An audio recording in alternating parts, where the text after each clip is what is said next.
welcome back to another episode of the Let's Chat Derbyshire podcast, a podcast about mental health, suicide prevention and neurodiversity. I'm Luke and I work in Derbyshire's public health, mental health and suicide prevention team. We hope you're doing well today and we're lucky enough to be joined by Claire.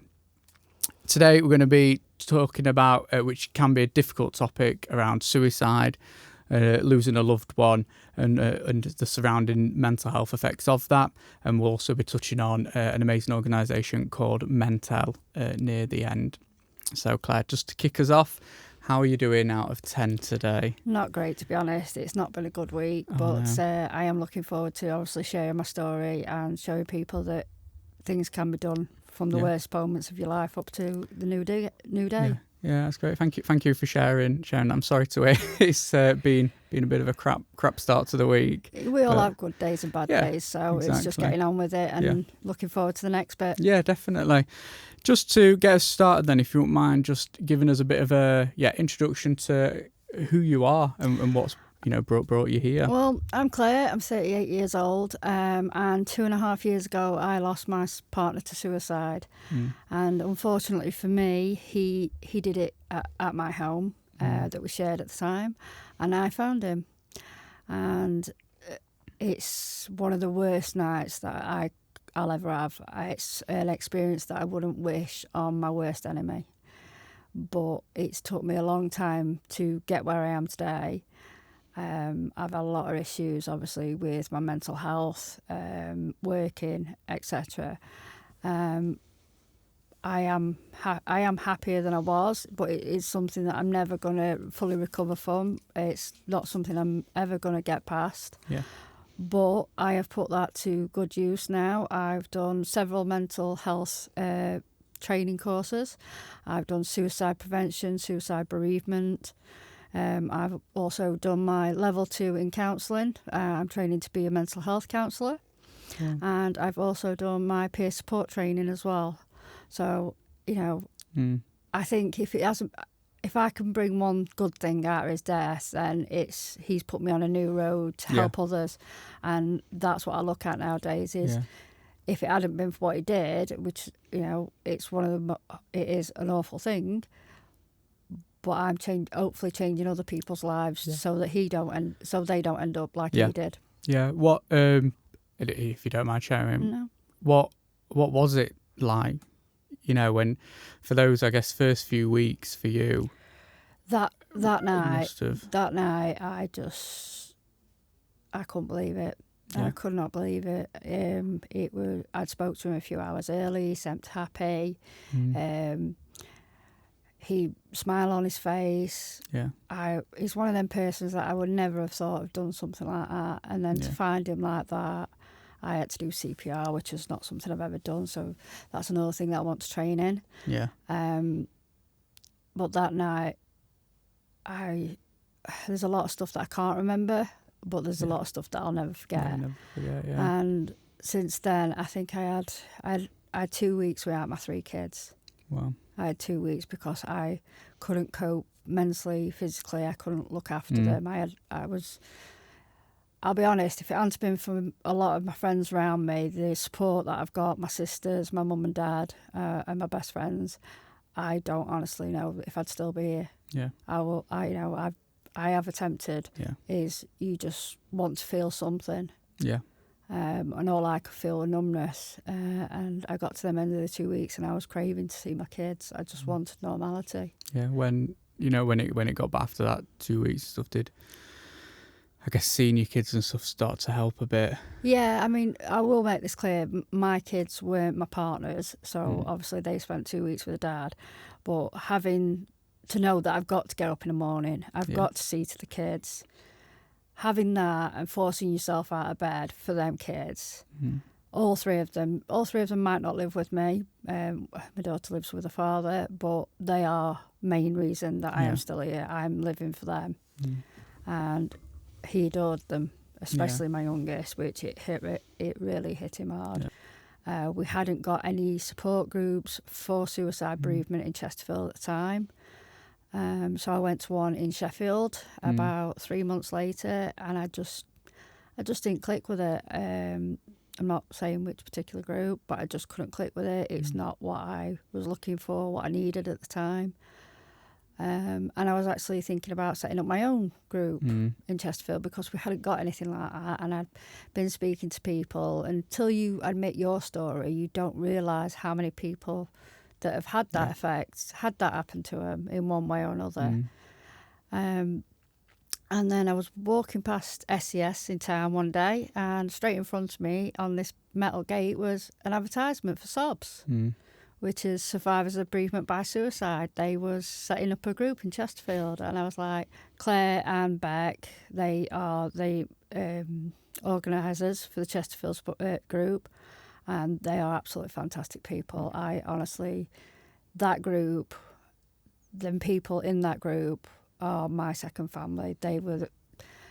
Suicide is not like any other bereavement, and I know everybody says that about different bereavements, but my family wasn't experienced what I was going through. They'd never been what I went through. They'd not lost a loved one to suicide, but everybody in that group that I joined has been.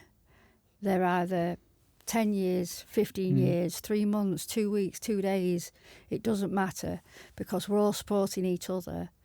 We've all been at that stage, and we've all going through the same kind of grief. Yeah, definitely. What when you first started going, what did it feel like? Was it a sense of, don't know, that you could breathe and people you were listened to? I felt that I was understood. Yeah. The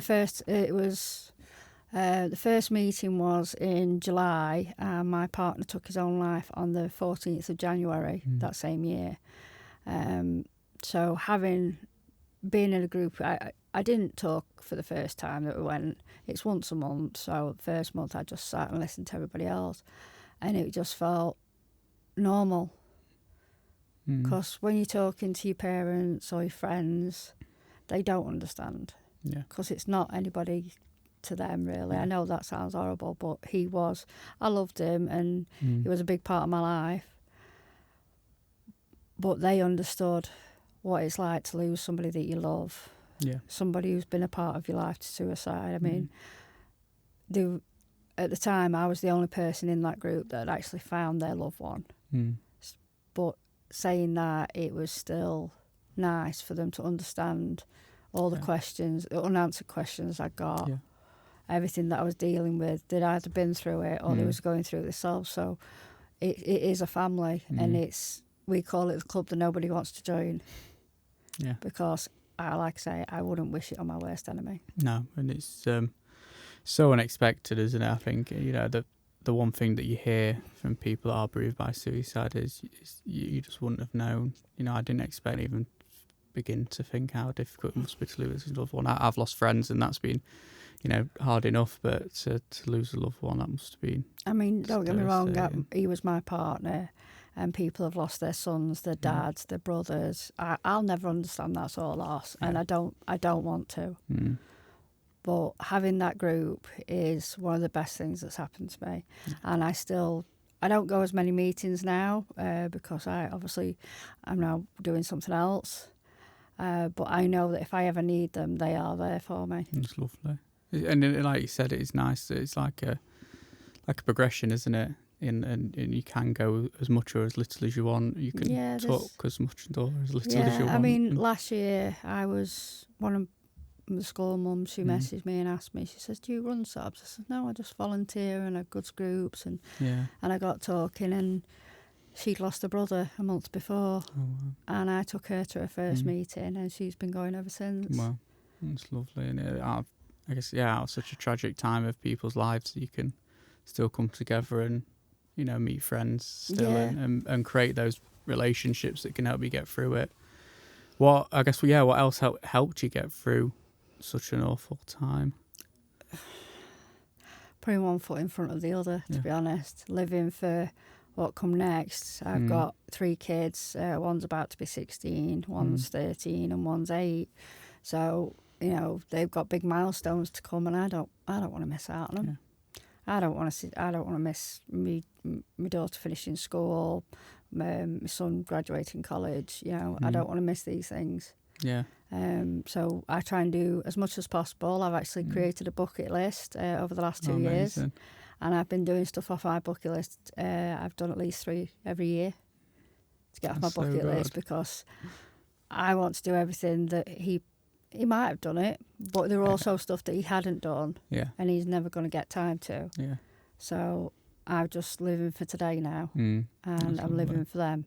I guess, is that still your approach, just to get through daily life now? Even I've had help. I had PTSD counselling end of last year, because I didn't realise I had PTSD till last September. And something happened in my private life, and it just triggered me back to where I'd been in the January that he passed.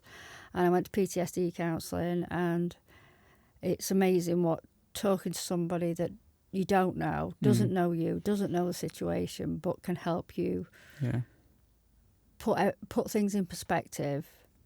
And she's another person that I can thank. She's the reason that I enrolled in college in January to do my level 2 course. That's amazing. I'm now just about to start my level 3 in September. Wow. I think, out of such a tragic thing, you've managed to pull so many positives from it as much as you can. With the learning, with going to SOBs and stuff. Do you, I guess, are you proud of, even though it's been so horrible, are you proud of the path you've taken? I'm proud of where I am. I mean, it's taken me a lot to get where I am. I've had to move house because of what happened at that house. I couldn't. Understandable. He did it on the back garden, and I couldn't enjoy summer with the kids. I couldn't enjoy going out and on back garden and doing stuff. Which is one of the things that really annoyed me. I will be honest, it really annoyed me, because I've been in that house 10 years before him. It's where I brought my youngest home to. It's where I've got memories, the last memories of them and their dad as a family. Obviously, my partner as well. So I've had to move. I've had to have a fresh start. But I'm in a new house. I'm happy. The kids are happy. They love it where they live. They can go out and play on the street with their friends. They've got a park. Got a big back garden. So, I've been through hell, and I will be honest, it's never gonna fully go away. We all have his bad days, and believe me, I've had quite a few over the last few months. But 6-week holidays are nearly over. And I'm back to college, so I've got something to concentrate on now. Focus on. So, I am proud of where I've come from. I mean, I've seen people that have gone through what I've gone through, and they've either not dealt with it, not said their goodbyes properly, they've not, they just work and shut it away, and or they just sit in the house and close themselves away, which with depression, it's one of the worst things you can do. I've always said it. If I'm having a bad day, then luckily now I live near a field, so I go walking, I go out on bike with kids, I go to gym, I go swimming. And that is one thing, when I have a bad day, I do try and push myself to go out, because the more you sit in that house, the more you're not going to want to go out them 4 walls. No, definitely. And you're cutting yourself off from not only the outside world, but everybody that cares about you. And I am stubborn, I will admit. I don't like asking for help. I don't. So I will try and get on with it. But I will admit, I do have bad days where I just sit on the sofa and I don't move. While you were, obviously struggling, then you had your kids back. They will have been affected by it. How did you balance the two, being a mum and grieving? I'm quite lucky, because my ex-husband has them 3 days a week. So I was getting, I have them 4 nights, 4 days, and he has them 3 nights, 3 days. So I'm quite lucky that I get that break, and I get time for me. Just going out. I did some volunteering for SOBs. I've done Christmas markets for SOBs. I've done football matches. So spreading the word for SOBs at the time was my main focus. What to do, isn't well, it? I mean, I had to tell my daughter, because she was at that age where everybody was gossiping, and Chesterfield's not exactly a big town. So I had to go down. It happened on the Friday, and I had to go down on the Sunday, and I had to sit her down, and I had to explain to her what had happened. And I said, I'm only telling you. I don't want to tell you. I don't want you to go through any sort of pain. I don't want to cause you any pain. But I don't want you to get to school in the morning and everybody's talking about it. And it looks like me and your dad's lied, because I don't want that for my daughter. No, it's one of those times, isn't it, that you just don't always know what to do for the best. So you want to protect your kids, but at the same time, you also don't want them to lose trust with you. Yeah, definitely. That's really a really hard balance, I can imagine, especially while you're still mentally struggling. It's really raw for you, isn't it? And I can imagine you've not even started to process what's happened. I'd spent the last 2 nights at my best friend's house, and I spoke to my ex-husband, and I said, look, this is what's... Obviously, he knew a bit because my mum had asked him to have the kids Friday night. He knew a bit what was going off, and I just said to him, look, don't say anything to the boys. I want to tell them. I want to be the one to explain this to them. I said, but Chloe is... My daughter is a different matter. She's at that age where everybody's got the gossip, and teenagers can be so mean. And I said to her, he said, do you want me to do it? And I went, no, I need to. I need to be the one to explain it to her. I said, she needs to see that it's not okay. And it is really hard. But thankfully, I was able to tell her. And I just had to walk away after that, because I couldn't face the kids. I couldn't face the boys. As much as both of the boys are mummy's boys. I've not been, and they are. But I just couldn't be there really for them. I couldn't be strong enough for them at the time. I wanted to be around, but I wasn't any use to them.